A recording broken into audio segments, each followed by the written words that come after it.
Je vais caler partout cet auteur, il s'appelle Ulrich Beck. Je sais pas si vous en avez entendu parler. Ouais, c'est peut-être pour ça que j'ai eu 7. Ah. Je le connaissais pas, merde.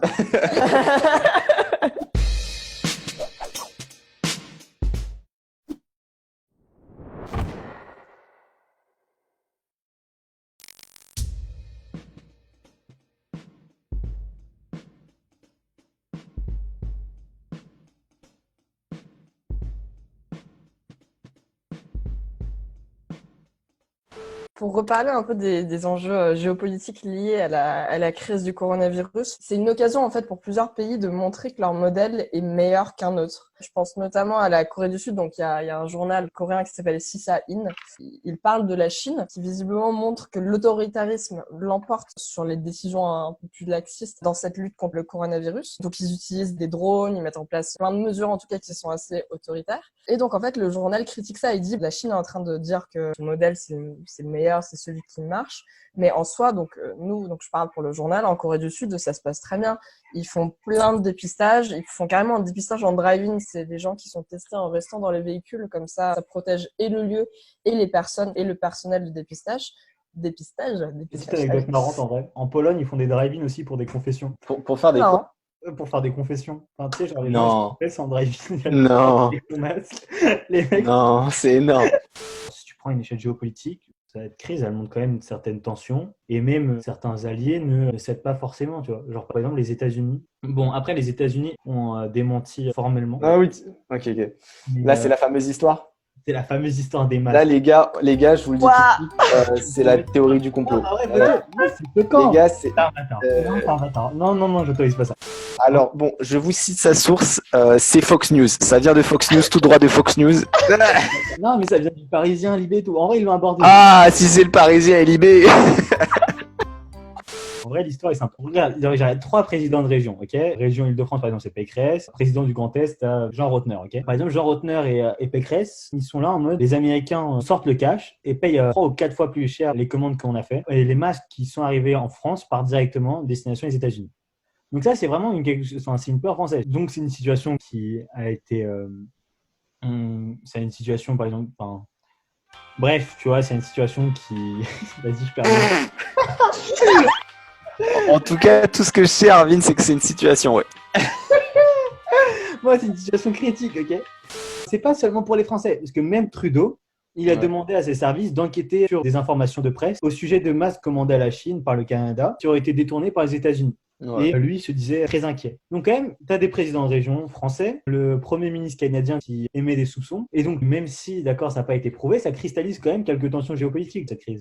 Je dirais, du coup, s'il y a cette lutte, effectivement, par rapport au modèle entre, d'un côté, voilà, les démocraties et de l'autre côté, un peu l'autoritarisme, aujourd'hui, il y a une vraie remise en cause de l'argument, justement, efficacité du régime autoritaire. Parce que si l'autoritarisme, enfin, selon les dires de la Chine et même des pays qui ont ce type de modèle-là, avance souvent le fait que ça permet une mobilisation, un déploiement de moyens hyper important et hyper rapide. Donc, ça a été ce qui s'est passé en Chine avec, du coup, la création de plein d'hôpitaux, le fait qu'il y ait plein de médecins d'autres régions qui ont pu venir en appui. Il y a l'autre pendant ici qui, je pense, un pendant... Non, mais là, en vrai, si je peux juste te couper là-dessus, tu peux voir cette image en mode, il y a vraiment une réelle discipline qui s'impose et qui est obligée, peut-être. Mais après, il y a quand même une tendance un peu de désinformation, quand même.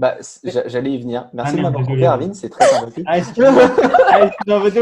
Je disais, du coup, l'autre versant ici, du coup, c'est le manque de transparence et l'opacité un peu du gouvernement chinois qui, pour le coup, là, a été beaucoup plus dommageable que sa capacité à mobiliser des effectifs.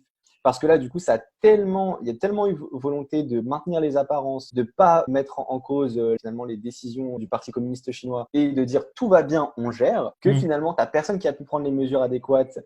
C'est allé tellement loin que du coup, ça a complètement pris le dessus sur ce que jusqu'à présent, ce qui était avancé comme l'atout un peu des puissances autoritaires. Et justement, là, pour le coup, les modèles qui réussissent le mieux en Asie, c'est la démocratie taïwanaise, la démocratie de Corée du Sud et la démocratie à la dure singapourienne. Là, je te rejoins complètement. Si on avait écouté les lanceurs d'alerte, si on n'avait pas mis en avant cette obsession du contrôle social, la répression de la moindre espèce de dissidence, je pense que les conséquences médicales n'auraient pas été d'une telle ampleur. Et après, quand tu cites les exemples de la Corée du Sud, du Japon ou même de Singapour, là, à Singapour, on voit qu'il y a des robots qui circulent dans les parcs pour faire attention aux distanciations sociales. C'est des outils numériques qui sont vraiment utilisés dans ces démocraties. Mais donc là, c'est à nous de savoir jusqu'où on veut aller et jusqu'où notre réticence peut aller en fait vis-à-vis de ces outils. Moi d'ailleurs, Ouais, pardon, t'as fini ou est-ce que je t'ai coupé? J'aimerais bien qu'on reprécise juste cette question de réussite. Qu'est-ce que, selon vous, une vraie réussite? Bien sûr, je pense que réduire le nombre de morts, ça peut être un critère de réussite, mais au-delà de ça, ça me paraît assez subtil. Tu peux pas juste dire, ouais, il a mieux réussi, mais il a mieux réussi de quoi? Si tu parles juste en termes de nombre de morts, tu peux pas savoir. La Chine, les chiffres, c'est les chiffres du gouvernement, qui sont officiels, mais on sait pas si c'est les vrais chiffres. Mais du coup, si tu t'appuies sur ça, si on s'appuie sur ça pour parler de réussite d'un pays, ben dans ce cas-là, la Chine, elle a pas réussi. Moi, je pense que quand on parle d'épidémie et qu'on parle de réussite, c'est limiter le nombre de morts et de contaminations, tout en prenant en considération tout la côté social et économique, en essayant de limiter l'impact sur la vie normale et en limitant aussi au maximum les pertes économiques liées à un ralentissement de l'activité. Après, c'est vrai qu'on peut peut-être rajouter des mesures justement par rapport à l'opposition des modèles éthiques en mode, bon, bah, est-ce que ça s'est fait par la coercition? Est-ce que ça s'est fait de manière... Le côté où tu as encore la liberté de sortir, la liberté de travailler, etc., ça va être un aspect qui va être important dans certains pays, mais qui va pas l'être, ou en tout cas moins l'être dans d'autres. Quand tu peux utiliser le terme de réussite, c'est en fonction de est-ce que le pays a à un moment été résilient face à la crise ou non. Est-ce qu'il a pu absorber les conséquences de la crise? D'accord. Okay. Ouais. Et du coup, pour rester dans la dimension clash de modèles et tout, ce que je pense, c'est que, du coup, d'un point de vue géopolitique, plus au cœur, tu as cette opposition entre les deux superpuissances qui incarnent finalement les deux pôles, les deux extrêmes. D'un côté, la Chine et de l'autre côté, les États-Unis. Je trouve que le coronavirus, il est assez symptomatique de ce qui se passe déjà depuis plusieurs années et de la relation qu'il y a entre ces deux superpuissances. Avec d'un côté, les États-Unis qui refusent finalement de prendre le leadership dans la gestion de la crise en se montant comme un phare un peu du monde et aussi dans cette poursuite, c'est un peu du nation building at home, régler la crise sanitaire aux États-Unis et qui est poursuivie avec Trump, avec l'America First.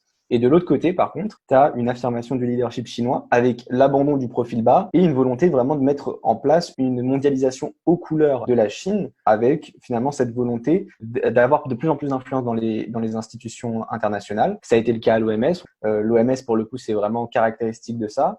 Et aussi à travers de la création de ses propres institutions, parce qu'il y a les institutions internationales existantes, mais aussi toutes les nouvelles qui ont été créées par la Chine, ou du moins où la Chine a une place centrale. Le mec, il fait une colle, là. Ouais, non, en vrai, arrête ta colle.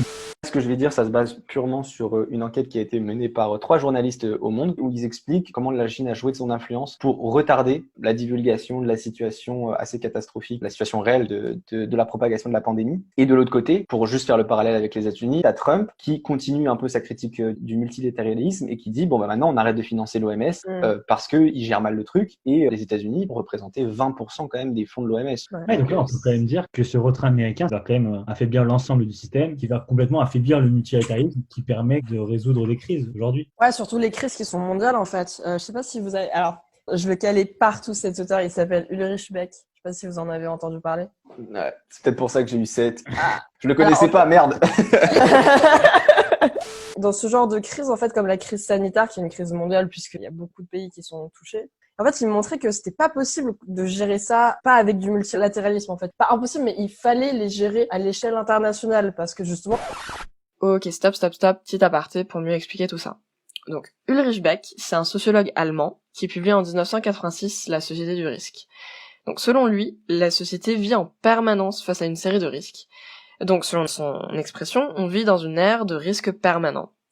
Il parle surtout des risques sécuritaires, environnementaux et économiques.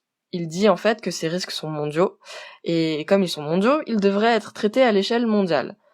Donc il faudrait passer à une gouvernance mondiale des risques. Il était d'ailleurs en faveur d'un État supranational et d'un Parlement mondial. Mais cette gestion mondiale des risques doit s'accompagner d'une petite chose en plus. Selon lui, il faudrait qu'émerge aussi une opinion publique mondiale informée, sensibilisée face à ces risques. Il en parle surtout dans un de ses autres livres. Donc voilà. Bonne écoute.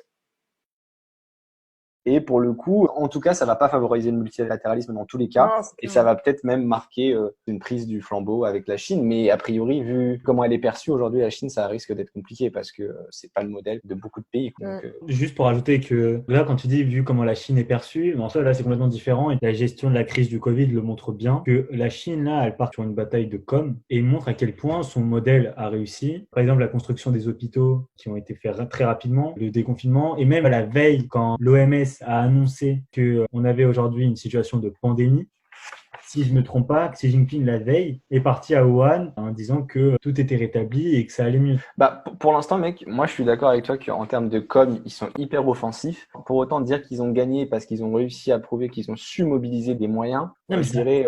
ça aide surtout quand tu vois une déroute un peu des États-Unis face à la Non, crise. mais c'est surtout une guerre idéologique et l'idéologie prend le pas sur la réalité. La réussite chinoise, pour l'instant, elle est que au stade de la propagande. Même les alliés chinois osent lever la voix, pardon. T'as des pays africains qui commencent à dire bon, ça suffit. T'as même le ministre de la Santé iranien qui avait dit quelque chose à ce propos-là, en disant que les chiffres, on n'est pas dupes. Donc, pour l'instant, il n'y a que dans la propagande que la Chine a réussi. Mais pour l'instant, dire que la Chine est bien perçue et qu'elle a réussi du coup son coup de com', j'ai pas l'impression qu'on soit convaincu dans les pays libéraux démocratiques. Pour l'instant, c'est pas prégnant. Oui, mais là, c'est un autre débat, mais tu vois quand même que les autres pays sont complètement dépendants de la Chine vis-à-vis des masques, Ouais. vis-à-vis des tests, et que c'est quand même eux qui ont un peu la main mise sur comment gérer la situation du Covid. Là, on est tous un peu dépendants de la Chine. Dépendant, je suis d'accord. Et en Dépendant, je suis plus, quand d'accord. tu rajoutes à ça le fait que la Chine se présente comme étant un peu le chef de file Ouais. pour gérer la crise, et tu vois un basculement en termes de leadership et qui se dirige Ouais, directement vers la Chine. je suis d'accord avec toi qu'il y a un basculement de leadership. Après, je pense qu'il faut attendre encore un peu avant de se dire est-ce que finalement le coup de com va réussir ou pas. Pour l'instant, est-ce que même si du coup on dépend de la Chine, ça veut pas dire qu'après, une fois que la crise sera réglée, on va demander des comptes. Je pense qu'un jour on va demander des comptes. Après, on les aura peut-être jamais parce qu'on n'est pas en moyen de les exiger. Enfin, clairement, on n'a pas les moyens d'imposer à la Chine quoi que ce soit. Mais je suis pas sûr que ce soit un coup de com qui va porter ses fruits sur le long terme. Après, sur le long terme, voir aussi ce qui se passe vis-à-vis de la situation interne à la Chine, parce que je pense qu'elle est toujours pas à l'abri d'une révolution interne de la part C'est clair. du peuple. C'est Donc clair. Et là-dessus, c'est assez instable. Ouais. par rapport à ce que tu disais, justement, la Chine elle est dans une situation où, pour faire face et faire taire les critiques internes, mais qui sont aussi présentes que les critiques externes, bah, il y a un durcissement de idéologique en Chine. Et donc ça, pour le coup, c'est la sinologue Ekman qui en parle dans son livre Rouge vif, l'idéal communiste chinois. Donc, il y a un contexte de radicalisation rhétorique avec une critique des idées occidentales à l'intérieur du pays. On est de plus en plus critique par rapport à l'Occident.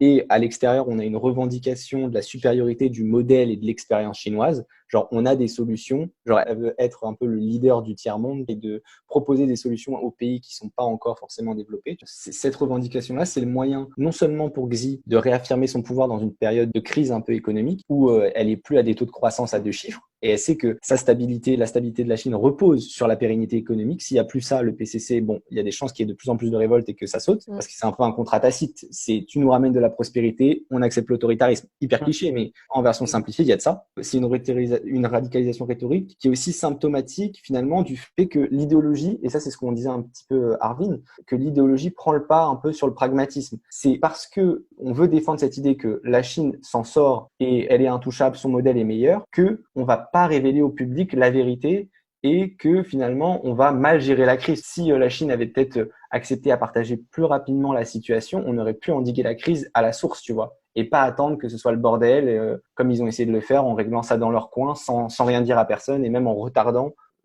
l'accès à l'information. Le président du Conseil de politique étrangère et de défense de Russie, qui s'appelle Monsieur Loukyanov, il a publié donc un petit article dans le Kommersant, c'est un journal russe. Alors déjà, il cite Lord Peter Hensey, qui est un professeur de l'université Queen Mary de Londres. Alors pour le coup, Loukyanov, il est assez sceptique par rapport à sa position en fait. Donc ce professeur. Attention, est-ce que la thèse va enfin arriver? Parce que pour l'instant, on a un diplomate qui cite un intellectuel qui est pas sûr de sa position. Non mais vas-y. Il dit qu'en fait l'histoire contemporaine aujourd'hui qui était divisée entre l'avant-guerre et l'après-guerre, je parle de l'histoire contemporaine, ce professeur dit que là aujourd'hui en fait il y a une histoire qui est en train de se dessiner autour de la période avant coronavirus et après coronavirus. Alors c'est mon interprétation, mais en fait il est sûrement en train de se dire qu'il y a un nouvel ordre qui va se poser après la crise sanitaire. Pour reparler de la Chine, ce serait un nouvel ordre où la Chine serait à la tête du monde. Mais en tout cas, si c'est un peu exagéré selon Loukyanov, en fait il trouve que face à la pandémie, c'est pas vraiment le type de régime qui compte, c'est pas le type le modèle gouvernemental des pays qui comptent le plus, c'est surtout les capacités d'organisation et le degré de solidarité d'une nation en fait. D'ailleurs, il critique un peu l'Europe sur ça et dit que la solidarité et les valeurs communes européennes sont révélées n'être que de la poudre aux yeux, pour le citer. Donc voilà, lui, il prenait une position un peu plus... Là, en vrai, quand tu dis vis-à-vis des régimes politiques, c'est pas la chose qui importe le plus, je serais pas tout à fait d'accord. Parce que quand même, quand on voit face à la crise, on sait très bien qu'il y aura un emballement un peu pour le populisme. Enfin, c'est quelque chose que l'on peut essayer de prévoir. On a peur un peu de cette onde de choc qui risque de venir. Nicolas Bavrez évoque un peu ce paradoxe assez intéressant, c'est qu'on voit à quel point les dirigeants populistes, Matteo Salvini en Italie, Donald Trump aux États-Unis, Bolsonaro au Brésil, face à la crise sanitaire, enfin, on voit leur incompétence et leur irresponsabilité face à la crise. Ils ont fait quand même un peu preuve de déni, en refusant un peu toute forme de précaution. Enfin, Bolsonaro en est la preuve vivante. Pour autant, le nombre de victimes de l'impact économique et social de la pandémie se traduiront obligatoirement dans une demande de sécurité au risque d'un détriment de la liberté. Et en fait, ce dont les gens ont peur, c'est que cette crise sanitaire en fait, accélère un peu le basculement des opinions en faveur du repli sur les nations et en faveur aussi d'un certain populisme qui prendra un peu le pas. Après, je sais pas, parce que en Slovénie, en fait, il y avait une manifestation à vélo du peuple contre le gouvernement. Donc, c'était à Ljubljana. Il y aurait eu apparemment 10 000 personnes.